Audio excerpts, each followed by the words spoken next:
दोस्तों आज मैं दो टर्नअराउंड कंपनीज के बारे में बात करूंगा। अब देखिए टर्नअराउंड कंपनीज में सबसे ज़्यादा फायदा ये है कि जब वो basically on the cusp of turnaround होता है तब उसका share price shoots like anything, और उस समय अगर खरीद लो उस प्राइस में तो आपको जबरदस्त रिटर्न्स मिल सकता है। बट इशू ये भी है कि टर्नअराउंड अगर ढंग से नहीं होता है then again the share price might drop further, तो आपका नुकसान भी हो सकता है। तो it can go either way. तो यहाँ क्या है, the risk is always there, but then the few turnarounds where the risk is in your favor, तो उन कंपनीज में आप आस्ते आस्ते अपना बेसिकली कन्विक्शन बिल्डअप कर सकते हैं। पर इनिशियल कन्विक्शन का तो जरूरत है, नहीं तो आप एंटर ही कैसे करोगे कंपनीज का, कैसे खरीदोगे शेयर्स, और उन्हीं दो कंपनीज के बारे में मैं आज आपको बताऊंगा। तो पहला कंपनी का बात करें तो इस कंपनी का नाम है हेल्थ केयर ग्लोबल एंटरप्राइजेस, और इसका कैश फ्लो अगर आपने देखे तो इसका CFO यानी cash flow from operations has been positive over the last few years, और केपेक्स यानी कैपिटल एक्सपेंडिचर करने के बाद इसका FCF यानी free cash flow has also been positive. Now these are at least signs of a good company, but that's not enough. फिर इसका ROE का बात करेंगे, रिटर्न ऑन इक्विटी, तो that has been negative, and in fact ROCE यानी return on capital employed has also been negative in the last few years. Actually ROCE का सही बोले तो वो पिछले साल एक्चुअली नेगेटिव था, वो भी केवल 1%। एवरेज में अगर आप देखो लास्ट फ्यू ईयर्स में अराउंड 5 to 6% रहा है। तो वैसे देखा जाए तो लास्ट 5-7 ईयर्स में अगर सिर्फ 5-6% का ROCE रहा है तो दैट मीन्स कि कॉस्ट ऑफ कैपिटल से भी इसका कम परफॉर्मेंस रहा है। It has not given good returns. मतलब अगर ये पैसा कंपनी अगर कोई फिक्स डिपॉजिट में रख ली होती कोई बैंक में तो उसको ज़्यादा रिटर्न्स मिल जाता देन डूइंग बिजनेस। तो that has been the case with this company, at least with the ROCE figures. अब इट्स ऑब्वियस कि टर्नअराउंड कंपनी मतलब टर्नअराउंड मतलब ये होगा कि कंपनी नुकसान में चल रही है या खास फ़ायदा नहीं हो रहा है, तो इसलिए टर्नअराउंड बोला जाता है ना कि कंपनी अच्छी नहीं चल रही, पर अभी ऐसा कुछ स्पेशल सिचुएशन बिल्डअप हुआ है जिस कारण से कंपनी अच्छा परफॉर्म कर सकती है in the future, and because of that you might reap exceptional profits. Debt equity ratio का बात करें तो it is more than 1, and again that's not good because more than 1 is not a good sign anyway. और debtor days का बारे में बोले तो इट्स अराउंड 2 months। तो आप देख रहे हो यार सिर्फ नेगेटिव ही नेगेटिव है कंपनी का, यार ऐसा कंपनी में इन्वेस्ट करके क्या फ़ायदा। वेल अगर स्पेशल सिचुएशन ही होता तो मैं सजेस्ट नहीं करता, but due to the special situation this company demands a attention. This company is the largest provider of cancer care in India and is the only listed player in cancer care. हुआ क्या, पिछले कुछ सालों में company aggressive expansion के लिए गई है, और हुआ क्या, उल्टा क्या हो गया कि गवर्नमेंट के रेगुलेशन के कारण there has been a cap on its cancer care drug margins, जिस कारण से profitability has been impacted greatly। ऊपर से पैंडेमिक आ गया तो all the more कंपनी का बुरा हाल हो गया। अब इतना हाई डेट लिया हुआ है उसको तो चुकाने होगा, इंटरेस्ट का जो क्लॉक है वो तो चल ही रहा है चाहे कंपनी परफॉर्म करे या ना करे। तो यहाँ कंपनी को रियल मेजर इशू हो गया which led to lower margins, lower returns and high debt. Well ये तीनों का concoction is one of the worst concoction you can find in any company. But बोलते हैं ना जब ड्यूरिंग द डार्केस्ट आवर्स मोमबत्ती भी कहीं आती है तो उसका भी उजाला बहुत प्रकाश करता है, और यहाँ तो लिटरली सूरज ही बाहर निकल गया। So the company was very fortunate to get investment from a private equity firm which is called CVC Capital Partners, who acquired a substantial stake last year, and इस कारण से a new chief executive officer has been appointed, and this has led to change in the strategic focus on capex light model and improving revenue and margins from existing centers। Company का 22 comprehensive oncology centers है and more than 2000 operational beds है, and each center is one stop oncology stop for diagnosis as well as treatment that offers surgery, medical oncology as well as radiation। इसके अलावा company 4 multi speciality hospitals भी operate करती है which are in Ahmedabad, Bhavnagar, Rajkot and Hubli, and it has 3 diagnostic centers, 20 laboratories, then 17 PET CT scanners and 29 linear accelerators। और यहाँ के company कुछ अपना सेंटर्स ऑपरेट करती है on partnership model with limited liability arrangements, और इस पार्टनरशिप मॉडल में company holds a majority stake in the centre and pays a percentage of revenue या प्रॉफिट्स और a fix fee to its partners.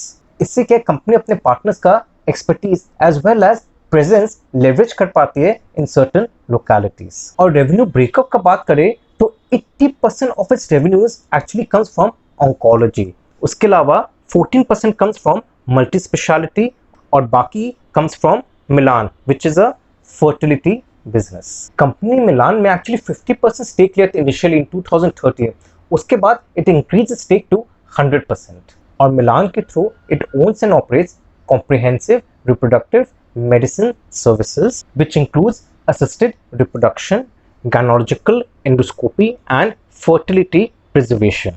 Company 7 यानी 7 fertility centres operate करती है, जिसमें 5 जो है वो बैंगलोर में है, एक है चंडीगढ़ में और एक है दिल्ली में। और ये जो बिजनेस है ये कंट्रीब्यूट करीबन 5 से 6% करता है to the revenue, but plan हो रहा है इसको डाइवर्स करने का। Strand Life Science Private Limited is an associate of this company and offers a wide range of services for pharma, biotech, then contract research organization and diagnostic companies engaged in drug discovery, drug development, biomarker discovery and companion diagnostics development।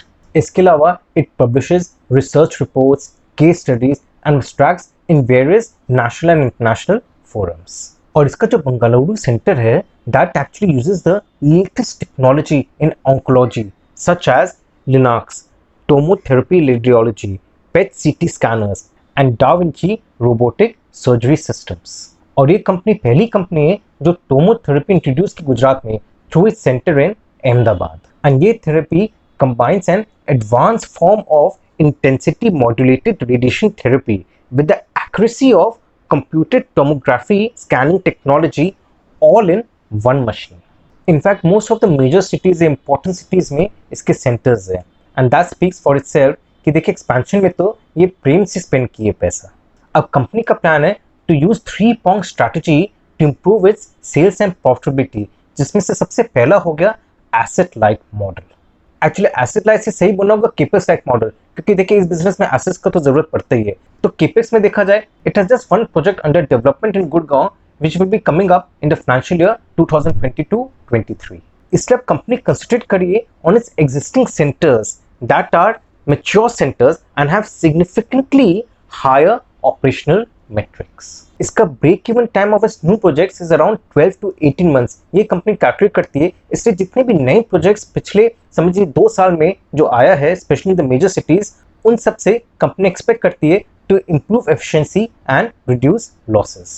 Capex light model में एक सबसे ज्यादा फायदा company को ये होगा कि cash flow इसका इंप्रूव होगा which will result in reduction of debt as well. तीसरा, better execution of go to market strategy for new centres and the company will be using digital performance marketing to expand reach and better targeting। And finally, general operational discipline to drive utilization, drive cost efficiencies to improve profitability। अब valuation का बात करें तो ऐसा देखने में लगता है कि जिस तरह से कंपनी ग्रो करी है उस हिसाब से फाइनेंशियल ईयर 2022-23 में company will start making profits. और इस साल 21-22 में ऐसा लगता है कि revenue will be around 1250 crores और इसका लॉस होगा करीबन 26 करोड़ का, which is actually substantial improvement in its last 2 years performance. आज के दिन इसका market cap is around 3000 crores, पर इसका देखा जाए एक्चुअली इसका द ऑल टाइम हाइज रहा है दैट वाज इन February 2018 और उस समय स्टॉक प्राइस गया था तो अराउंड 330 रुपीज, और आज के दिन इस कंपनी का stock price hovering around 240 rupees.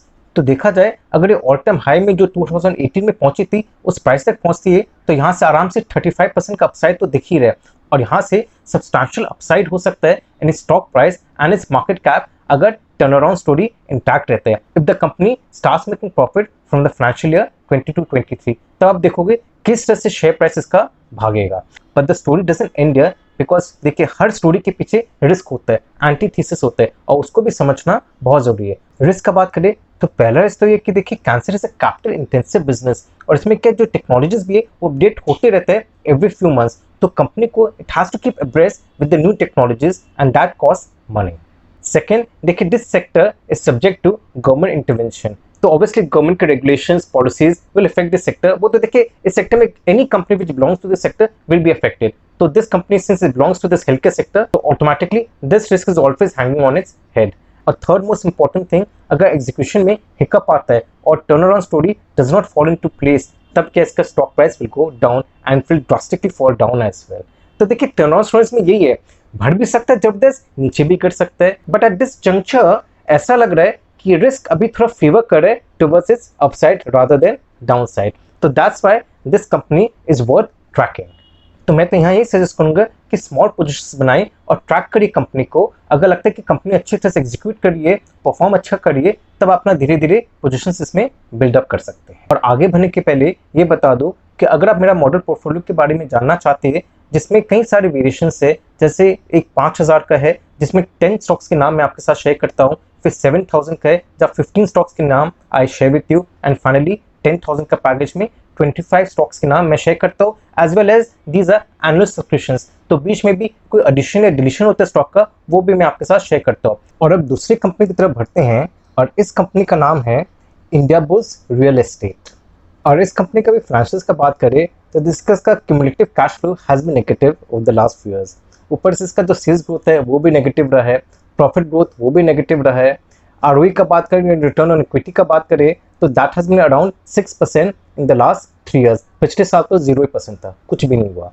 और आरओसी का भी बात करें तो वो भी अराउंड 5 से 6% के बीच में ही हुआ करते रहे पिछले कुछ सालों में। That is again is nothing great, but again cost of capital से कमी है। ये तो हॉलमार्क का फॉर टर्नअराउंड कंपनी ये सब कंपनी अच्छा परफॉर्म नहीं करी है, लॉस में है, या प्रॉफिट ग्रोथ नेगेटिव है, सेल्स नहीं चल रहा है, सब कुछ खराब है। पर ऐसा कोई स्पेशल सिचुएशन आ गया और सिचुएशन ऐसा बिल्डअप हो रहा है कि may be in the next few years company will start making profits, और जिस कारण से कंपनी का शेयर प्राइस विल शूट। मतलब क्या शूट भी गलत होगा बोलना, बेसिकली ऐसा भागता है कि पता नहीं लगता है, स्पेशली विद टर्नअराउंड कंपनीज। इस तरह से भागेगा कि आपको पता नहीं लगेगा कि कहाँ का सडनली रिटर्न्स डबल हो गए in a very short time. This company is the flagship real estate company of the Indiabulls group. अब यहाँ के there is been a proposed merger with the entities of Embassy group. और ये Embassy group क्या है? Well, Embassy group is one of the leading real estate developers in India and has developed more than 55 million square feet of commercial as well as residential real estate since its inception. Company के पास 1000 एकड़ का land bank भी available है as of now. Interesting बात क्या है इस company में, that the Blackstone Group along with other institutional investors will be participating in the merger, and the merger will create India's listed leading real estate development platforms with launched and planned development area of more than 80 million square feet. इस arrangement के हिसाब से embassy के जो assets है वो मर्ज हो जाएगा इस कंपनी के साथ, और नया कंपनी फॉर्म होगा जिसका नाम होगा Embassy Developments Limited. And Embassy's group promoter Jitendra Virwani will become the promoter of this new company. अब ये ध्यान से सुनिएगा कि आफ्टर द मर्जर किस तरह से ओनरशिप रहेगा कंपनी का। तो ओनरशिप इस तरह से होगा that the combined listed entity का around 45% will be owned by Embassy. Then 26% will be owned by the existing public and institutional shareholders of IBREL. Then around 10% will be owned by the existing promoter group of IBREL, and about 19% will be owned by Blackstone and other institutional investors.